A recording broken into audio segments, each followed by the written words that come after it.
রমজান মাসে যে বিশেষ ইবাদত পালন করা হয় সেটা হলো দিনের বেলায় রোজা, রাতের বেলায় তারাবি। দিনের বেলায় রোজা, রাতের বেলায় তারাবি। রোজা এর আরবি শব্দ হলো সাওম বা সিয়াম। কোরআনুল কারীমের ভিতরে সিয়াম শব্দ এসেছে। আর আমরা যেহেতু উপমহাদেশের মানুষ, আমরা সিয়াম না বলে আমরা রোজা বলি। রোজা এটা একটা ফার্সি শব্দ। কি শব্দ? ফার্সি শব্দ।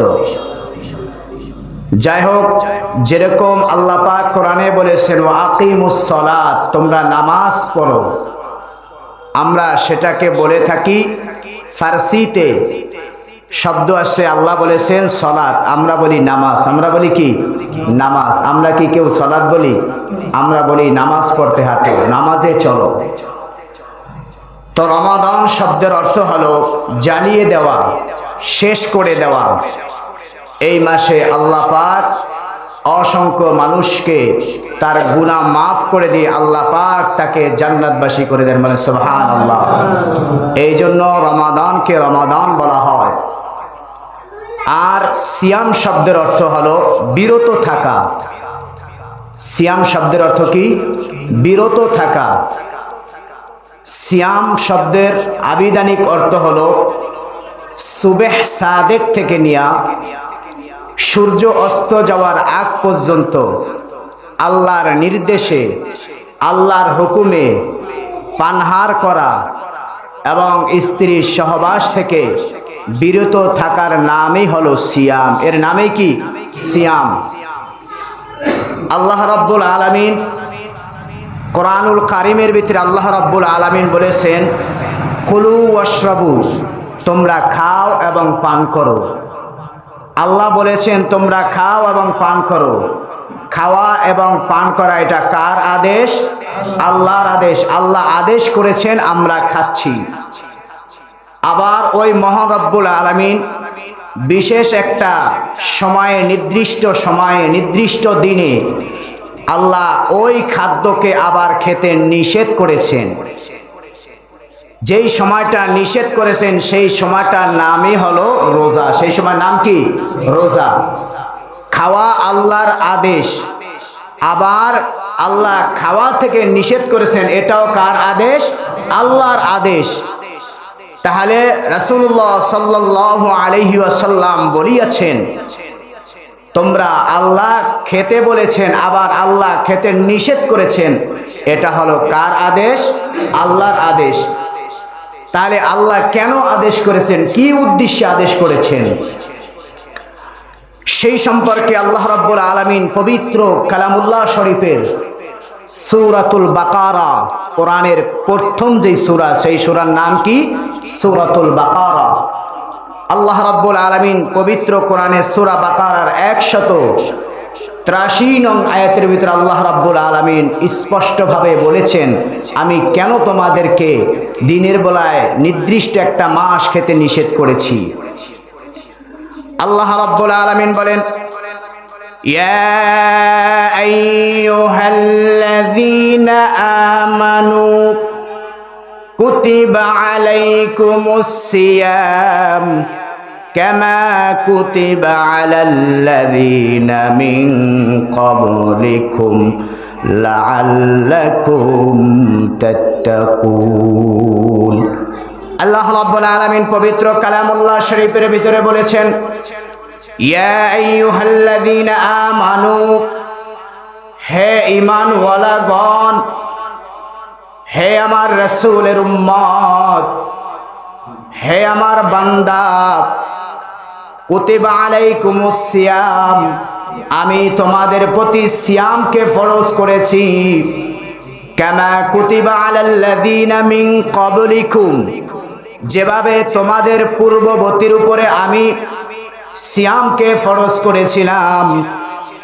কেন ফরজ করেছেন? লাআল্লাকুম তাত্তাকুন, যেন তোমরা তাকওয়া অর্জন করতে পারো। তাকওয়া মানে হলো আল্লাহর ভয়। আল্লাহর ভয়। আল্লাহ যেভাবে খাওয়া আদেশ করেছেন, আবার আল্লাহ বলেছেন আমি তোমাদেরকে নির্দিষ্ট সময় আমি তোমাদেরকে খেতে নিষেধ করেছি।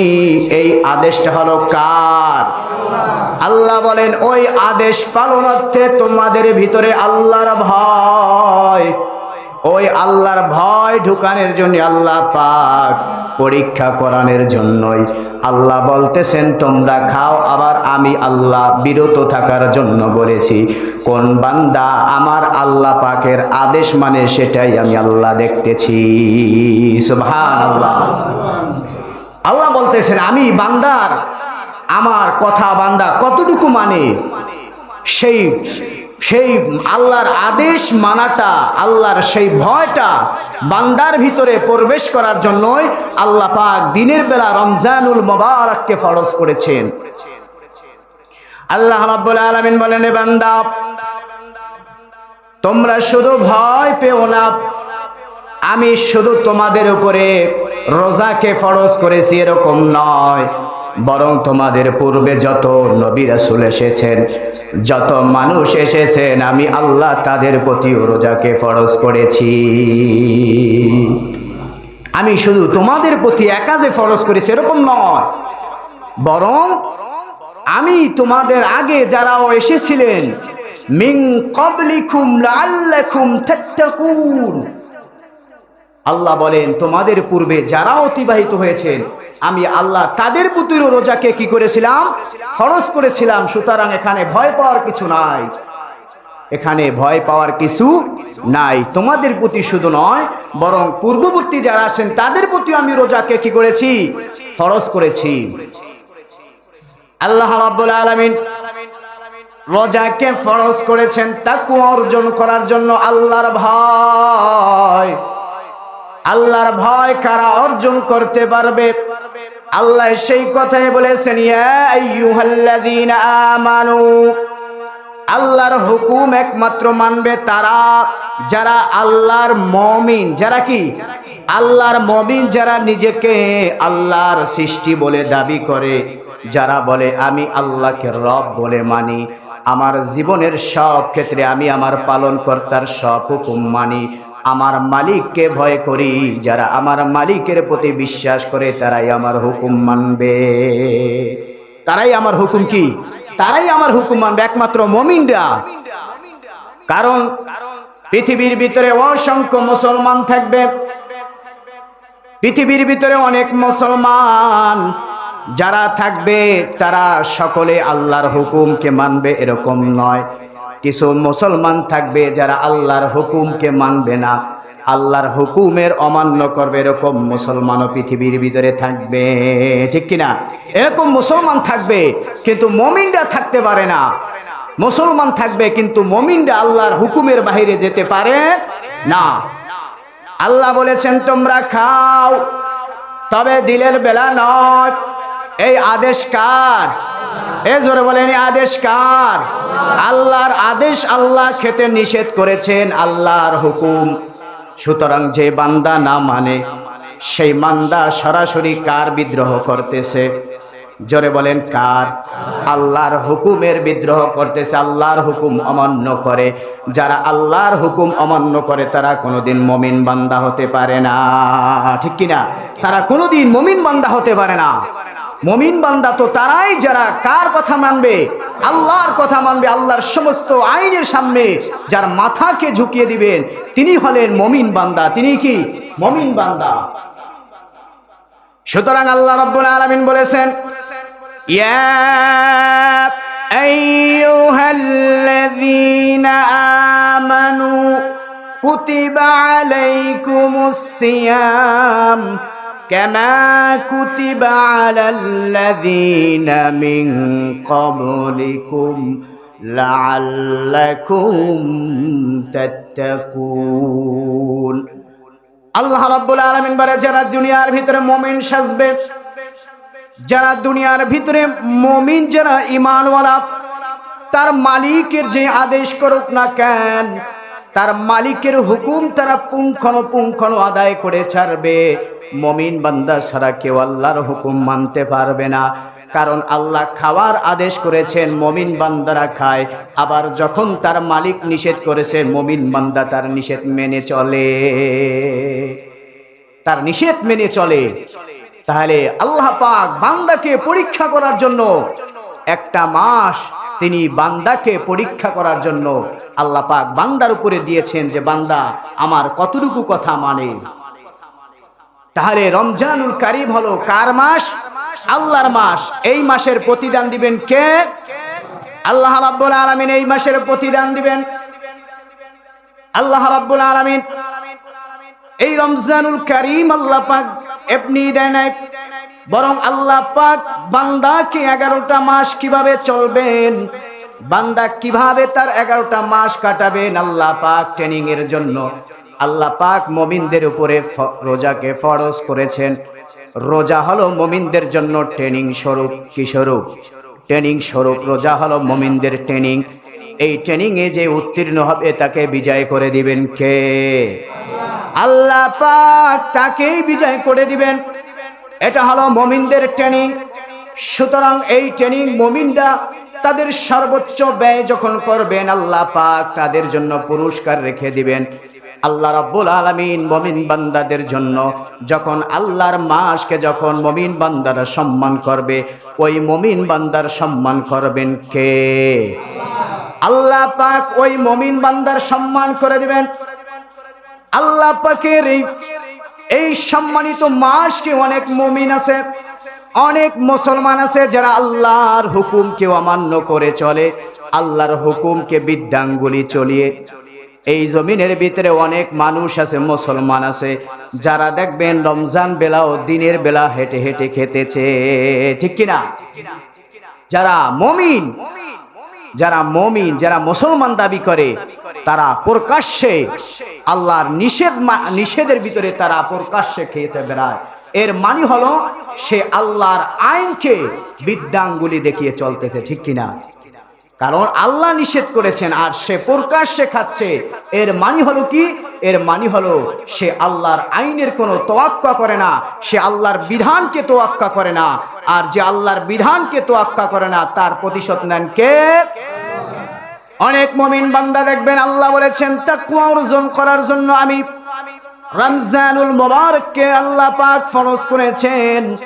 মুমিন বান্দা কোনদিন মানুষকে ডরায় না, ডরায় কাকে? জোরে বলেন, কাকে ডরায়? যে মুমিন বান্দা আল্লাহকে ডরায় সেই মুমিন বান্দা কোনদিন মানুষকে ভয় পায় না, ঠিক কিনা? দিনের বেলা দেখবেন হোস্টেলের ভিতরে সামান্য একটা কাপড় টানিয়ে তারা খাচ্ছে, সামান্য কাপড় টানিয়ে তারা হোস্টেলের ভিতরে যে খাচ্ছে, তাদের ভিতরে কি মানুষের ভয় না আল্লাহর ভয়? বলেন, মানুষের ভয়। যেই মানুষ মানুষকে ভয় করে সে কোনোদিন মানুষ হতে পারে না। প্রকৃত মানুষ হলো যিনি আল্লাহকে ভয় করে চলেন, যিনি আল্লাহকে ভয় করে চলেন তিনি হলেন প্রকৃত মানুষ। সুতরাং যারা আল্লাহকে ভয় করে না, মানুষকে ভয় করে কোনো লাভ আছে? এ বলেন, মানুষকে ভয় করে লাভ আছে?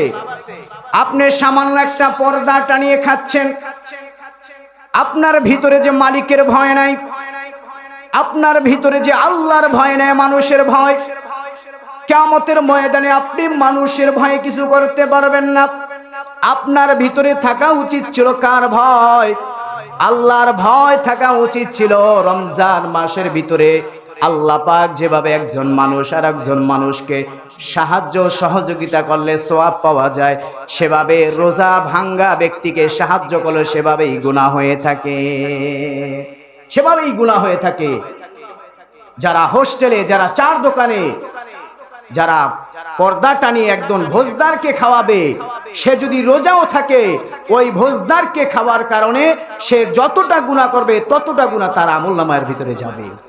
কারণ সে একজন ভোজদারকে, আল্লাহর অমান্যকারীকে সে খাওয়াচ্ছে।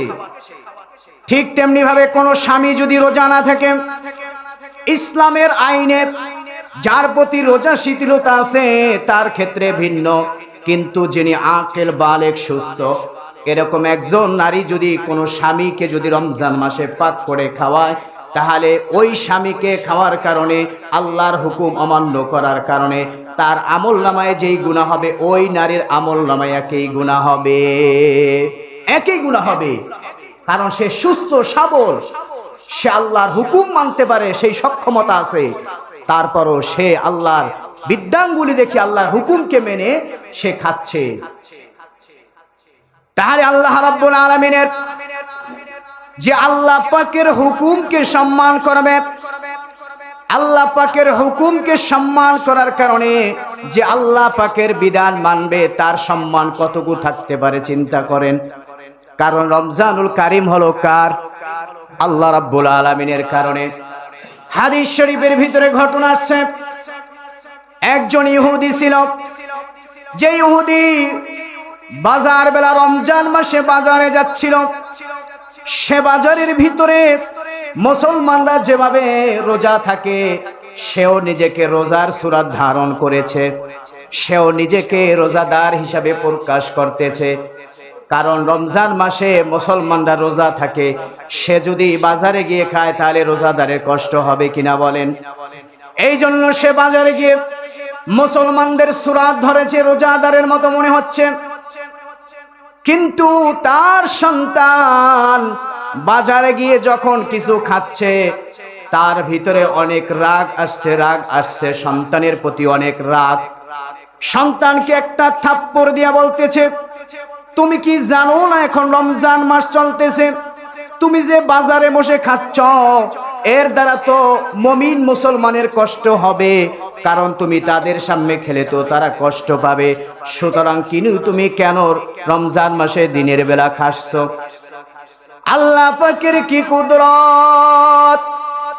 ওই ব্যক্তি রমজান মাসের ভিতরে মারা গেছেন। এমন সময় আল্লাহ পাক ফেরেশতাদেরকে বললেন, ফেরেশতা তোরা ওই ব্যক্তিকে জাহান্নামে না নিয়ে তোরা জান্নাতের ভিতরে নিয়ে যা। সুবহানাল্লাহ। ফেরেশতারা জিজ্ঞেস করলেন, আয় আল্লাহ, লোকটা তো হলো ইহুদি, সে তো জাহান্নামে যাবে, সে তো জান্নাতে যাওয়ার কথা নয়। আল্লাহ রাব্বুল আলামিন বললেন, ফেরেশতা ওই বান্দা আমার রোজাদারের কষ্ট হবে দেখে সে দিনের বেলা বাজারে গিয়েও কিছু খায় নাই। সে আমার রোজাদারের সূরা ধারণ করেছে, সে আমার রোজাদারের সূরা ধারণ করে সে দিনের বেলা কিছু খায় নাই। আমি আল্লাহর কাছে এটা ভালো লেগেছে, সুতরাং আমি আল্লাহ তার জীবনের সব কিছু ক্ষমা করে জান্নাতবাসী করে দিয়েছি। একজন হিন্দু যদি, একজন খ্রিস্টান যদি আল্লাহর আইনের প্রতি এত সম্মান দেখাতে পারে, আমরা তো নিজেকে মুসলমান দাবি করি, আমরা নিজেকে মুমিন দাবি করি, তাহলে যেই মুমিন বান্দা আল্লাহর হুকুমকে অমান্য করে সে কোনোদিন প্রকৃত মুসলমান হতে পারেনি। জোরে বলেন, প্রকৃত মুসলমান হতে পারে? সে কোনোদিন প্রকৃত মুসলমান নয়। এই জন্য মুসলমানরা সর্বদা কার হুকুম মেনে চলবে? আল্লাহর হুকুম মেনে চলবেন। এই জন্য আমরা এভাবে দৃঢ়ভাবে মজবুত করে নিয়ত করতে হবে, রমজানের শুরু থেকে শেষ পর্যন্ত আমি আল্লাহর হুকুম মেনে চলবো, আমি আল্লাহর বিধান মেনে চলবো। আল্লাহ রাব্বুল আলামিন যেভাবে আমার প্রতি রোজাকে ফরজ করেছেন, ইসলামের ওজর ছাড়া আমরা একটা রোজাও ভাঙবো না, এই নিয়ত করে আমাদের চলতে হবে। এই নিয়ত করতে হবে আমাদের যে শুরু থেকে শেষ পর্যন্ত আমি সব রোজা রাখবো। একজনও যেন ইসলামের দিনের বেলা যেন পানহার না করে। যিনি সুস্থ সবল তাকে রমজানের রোজা অবশ্যই রাখতে হবে, কারণ বিধান করে আল্লাহর হুকুম মানা যায় না। আল্লাহর মানতে হয় আল্লাহর প্রতি বিশ্বাস রেখে, আল্লাহর হুকুমকে ভালোবেসে সেই আইন মানা সম্ভব, ঠিক কিনা? আমরা রমজান মাসে আমাদের অনেক ঘরে ছেলে মেয়ে থাকে, যুবক যুবতী থাকে, ঠিক কিনা? যুবক যুবতী থাকে। আজকে আমরা আমাদের সন্তানদেরকে আমরা আল্লাহর আইনকে না পালন করার জন্য নিরুৎসাহী করে থাকি। আমরা আমাদের যুবক যুবতী মেয়েদেরকে, ছেলেদেরকে বলে থাকি, তুমি তো রমজানের রোজা রাখলে শুকিয়ে যাবে। ভাই এরকম বলে না? তোমার রোজা থাকা দরকার নাই, তুমি রোজা থাকলে শুকিয়ে যাবা, চেহারা ভেঙে যাবে। এভাবে আমরা আমাদের ছেলে মেয়েদেরকে আমরা আজকে আল্লাহর বিধানের প্রতি নিরুৎসাহিত করতেছি। যে সমস্ত পিতামাতা সন্তানকে আল্লাহর আইনের প্রতি নিরুৎসাহী করবে, ওই সন্তান যদি আল্লাহর হুকুম না মানে, ওই সন্তান যদি দিনের বেলায় রোজা না রেখে যদি পানাহার করে, যেই পিতামাতা বলছে ওই পিতামাতার আমলনামায়ও ওই সন্তানের গুনাহটা যাবে। কারণ তার প্রতি আল্লাহর হুকুম ফরজ। তার প্রতি কি? আল্লাহর হুকুম ফরজ। যেই সন্তানের প্রতি আল্লাহর হুকুম ফরজ, ওই সন্তান যেই গুনাহ করবে, ওই গুনাহটা যেভাবে বাবা মার আমলনামায় চলে যায়, ঠিক তেভাবে যদি কোনো নাবালেগ বাচ্চা যদি রমজান মাসে রোজা থেকে থাকে, আল্লাহর নবী বলেন ওই নাবালক বাচ্চা রোজা থাকার কারণে তার যা সওয়াব হবে আল্লাহ পাক তার পিতা মাতার আমলনামায় পৌঁছে দিবেন। এই জন্য নিজে রোজা রাখা, নিজের পরিবারকে রোজা রাখা, ছেলে সন্তানকে রোজার জন্য উৎসাহিত করা। রোজা রাখলে শরীর কমে না, রোজা রাখলে দেহ কমে না, রোজা রাখলে মানুষ শুকিয়ে যায় না, বরং রোজা রাখলে মানুষের আত্মাটা শক্তিশালী হয়ে ওঠে। ঠিক কিনা? দেহ শুকাইতে পারে কিন্তু আত্মা শক্তিশালী হয়, কলব শক্তিশালী হয়, তাকওয়া বৃদ্ধি পায়। আর যেই কলবের ভিতরে তাকওয়া বৃদ্ধি পায়, সেই কলবকে আল্লাহ পাক তার নূর দ্বারা ওই কলবকে আল্লাহ পাক নূরান্বিত করে দেন। বলেন সুবহানাল্লাহ। এই জন্য রমজানুল কারীমের রোজা এটা ফরজ, এটা আসছে আমাদের সামনে অতি নিকটে, আর হয়তো একটা জুমা পাবো। এই জন্য এখন থেকে আমরা তৈরি হয়ে থাকতে হবে, ফ্যামিলিকে তৈরি করে রাখতে হবে, যেন আমরা আল্লাহর হুকুমকে যথাযথভাবে পালন করতে পারি। আর এটা প্রতিজ্ঞা করব যে দিনের বেলায় আমরা একজনও প্রকাশ্যে পানাহার করব না। এটা প্রতিজ্ঞা করতে হবে, এটা সমাজকে ব্যবস্থা করতে হবে যেন কোনো মুসলমান প্রকাশ্যে না খেতে পারে। কারণ সে প্রকাশ্যে খাওয়া মানে সে আল্লাহর হুকুমকে অমান্য করা। আর আমরা তো আল্লাহর হুকুমকে কিছু মনেই করি না। আপনারা বলেন তো, আমরা যাকে শয়তান মনে করি, কি মনে করি? শয়তান, ইবলিস শয়তান। ইবলিস শয়তান আল্লাহর কয়টা হুকুম অমান্য করেছিল? জোরে বলেন কয়টা? আরো জোরে কয়টা? আল্লাহর একটা হুকুমকে যদি অমান্য করে শয়তান হয়, আর যারা প্রতিদিন আল্লাহর 5টা হুকুমকে অমান্য করে, তারা কি শয়তানের চাইতে বড় না ছোট? এবার বলে না ছোট? তাহলে শয়তান কি তাদের পিছনে লাগা দরকার আছে? শয়তান তাদের সেলুট দিয়ে চলে যায়। তুই আমার থেকে বড় শয়তান, তোরে আমি কি ধোকা দিনি? তুই তো মানুষে ধোকা দেস। ঠিক কিনা বলেন ভাই? তাহলে শয়তান বর্তমান রিটায়ার্ড চলে গেছে, আর সমাজের ভিতরে কিছু মুসলমান নামে শয়তান রেখে গেছে। এই শয়তানগুলো আজকে মানুষদেরকে বিভ্রান্ত করতেছে। বলে কি? কয় রোজা তো রাখবে তারা যাদের ঘরে খাবার নাই। বলে নাউজুবিল্লাহ। কি বলে? কয় রোজা তো রাখবে গরিব মানুষ, যাদের ঘরে খাবার নাই, যাদের ঘরে ভাত নাই, তারা রোজা রাখবে। আমাদের ঘরে খাওন আছে, আমরা কেন রোজা রাখবো? তাহলে খাওন খেতে পারে সবাই, কিন্তু তুমি যেই খাবার নিয়ে রমজান মাসে বসেছো, ওই সময় যদি তোমার গলায় খাবার আটকে মারা যায়, তখন তোমার ইজ্জত রাখবে কোথায়? এই জন্য আমাদের ভিতরে আল্লাহর ভয় নাই, বান্দার ভয় ঢুকে গেছে। কার ভয়? বান্দার ভয় ঢুকে গেছে। হোস্টেলের ভিতরে পর্দা টানিয়ে খায়, মনে করতেছে আমাকে কেউ দেখে না। তোমাকে কেউ দেখে না, তোমাকে দেখে কে? আল্লাহ। এই ভয় যার ভিতরে থাকে, সে কোনোদিন পর্দা টানিয়ে কিছু খেতে পারে না। এই জন্য আপনি রোজা রাখবেন, আবার একজন বোজদারকে খাওয়াইবেন, তাহলে এই রোজার আপনার কোনোদিন দাম থাকবে না।